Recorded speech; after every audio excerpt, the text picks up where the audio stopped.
Clfford Zitlikker.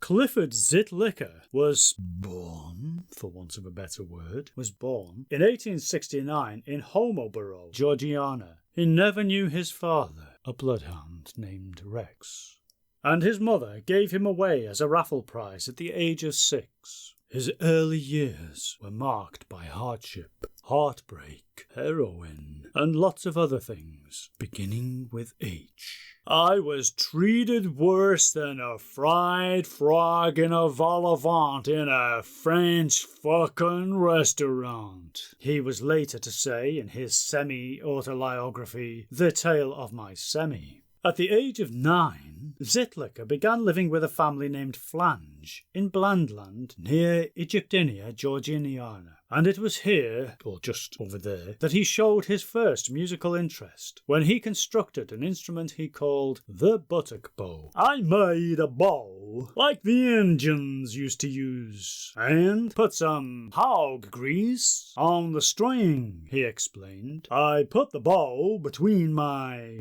buttocks, picked the string with my wang, and it sounded like a Jew's harp. I don't know how the idea ever got into my head, or how the bow ever got into my trousers, for that matter. By the age of 10, Zitlikker had almost mastered the buttock bow and was learning to play songs from various musicians at late-night orgies that he somehow managed to sneak into. Sneak into the orgies, that is, not the, not the musicians, you understand? After finishing the 30th grade, Zitlikker ran away from the flanges and in the following month held a variety of shitty jobs that no one else would do. He milked bulls, became a human speed bump, and busked for small change by farting tunefully on street corners. It was during this time, 9:37 p.m, that the young Zitlikker developed the talent. Fucking hell. Talent that was later to earn him the title the somewhat talented boy from Holmoborough. He learned a thing or two from some of the local musicians, and picked up many tricks on the street. But it was for the minstrel shows that he picked up many of the folk and blues songs that he was later to rip off. He also picked up a few cigar butts and a nasty rash from a woman named Fanny. He finally left the South while in his early 90s, going to Continati, where he worked on a streetcar for a while. Unfortunately, no matter how hard he worked, he could never get the damn thing going. Later, he joined Valedictory's circus, where he was billed as the Human Trampoline. World War III had just ended when the circus went through the state of Muncherman, and Clfford learned that he could make what for him was a sizable amount of money playing with himself on street corners for deserting soldiers. While he was just 224, he jumped on a greyhound and headed for California. Unfortunately, the dog died of exhaustion in Asaroma, and Zitlikker had to get a bus for the rest of the journey. Zitlikker arrived in Lost Testicles with $1.25 sewn into his underpants, and earned extra money by selling carved phalluses which he fashioned from human penises he had stolen from the local mortuary. It was here, or just over there, that he met the legendary pervert Teabag Everyman, who offered the young Zitlikker a small part in several pornographic movies, including Fanny by Asslight, Thief of Bugadad, and Free Willy, and provided him with the money to buy a second-hand hot dog, which he carried with him until the day he died. In 1924, Clfford moved to Onericland and took a job as a railway sleeper on the Southern Pacific Railroad. After a few years, the company awarded him a wife and 3 children in recognition of his hard work, and it wasn't long, or so the ladies say, before Zitlikker settled into a routine of domestic bliss. Unfortunately, his musical activity gradually increased until by the late 1930s both jazz and folk artists in the San Francisco area sought him out. In the early 1940s, Zitlikker began to play, albeit erratically, at a devil worshippers club in the Philly Boots district of Los Uglies. He also opened a small shoeshine stand on College Avenue, where he shined small shoes. This attracted many folk music fans, and one or two shoe fetishists. Most of his new audience enjoyed hearing him play both traditional folk music and blues songs.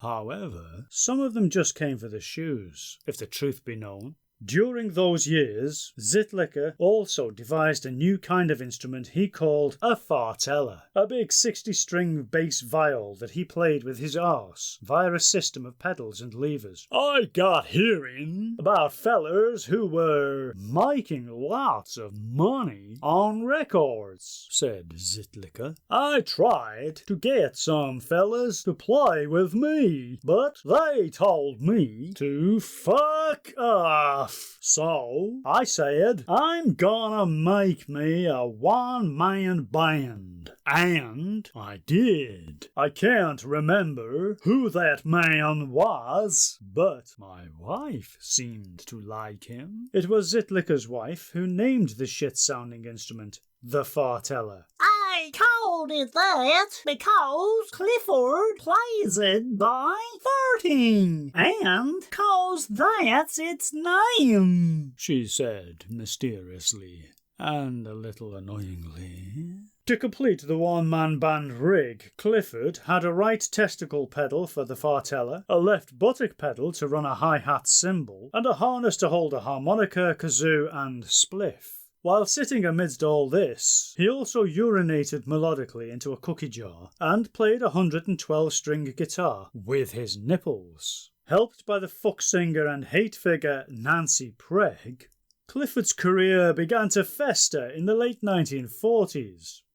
He and Nancy were featured at the Ashtray Hotel in Los Angeles in 1947, where they played a selection of fuck songs and performed unnatural sex acts for passing salesmen. In the summer of 1948, the University of California held an international shit music festival under the direction of Anthea Lentil. Clfford was the guest of dishonour. His big break came at the Money Down Jizz Festival in 1949. He had not been invited to play, but showed up anyway, took to the stage and shouted, I'm singing, right? So, y'all just better sit there and shut up. And don't forget, I know where you live.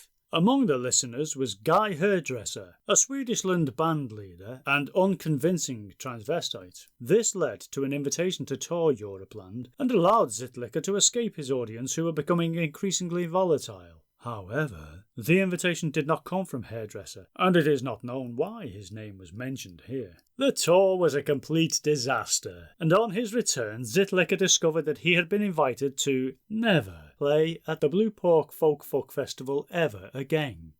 Being an antagonistic bastard, he immediately jumped on a train to Blue Pork. However, the festival was in New Orleans, and Zitlikker mistakenly gate-crashed the Blue Pork Festival of Fuckers. Things got slightly better for him, and worse for the rest of us, in the 1950s, as he began to play at an increasing number of funerals, divorces and executions. As the decade went by, he abused audiences in all parts of the United Statesdom, and created a burning sensation among English-American audiences in 1955. He even played with legendary rock groups the Rumbling Bowels and the Areolas, but gave this up when someone suggested that legendary rock groups should not be used as musical instruments. Happily, Clfford Zitlikker died on December the 25th, 2023, in Onericland, and although fragments of his songs could be heard in the repertoire of some artists as late as early 2024, thankfully, little of Clfford's recorded work was still available by 2027. Unfortunately, a few albums of his 1990s work continued to be offered by small record companies. A bad example being Fanny Records' Mother Funkster, a repackaging of Zitlikker's worst recordings, and Sounds Like Some Loony Twat Going Mad with a Bicycle Pump, digitally unmastered and unwisely released on CD and available for download in 2045. In hindsight, it is clear that Clfford Zitlikker's music, like most unpopular music, is a load of old drivel and would be best ignored. In the final analysis, or at least the semi-final analysis, it is true to say that such music has thankfully not stood the test of time. The question remains then, why do we take this shit so seriously? To which one might add, why do people still listen to this shit? But then that would be two questions, wouldn't it? Perhaps we'll never really know the answers to these or any other questions. However, one thing remains more or less certain. As long as unpopular music continues to produce its shit, the human race will always raise its ugly head and join together in the words of the old spiritual tune. Jesus, who fucking cares? Christ, who fucking cares?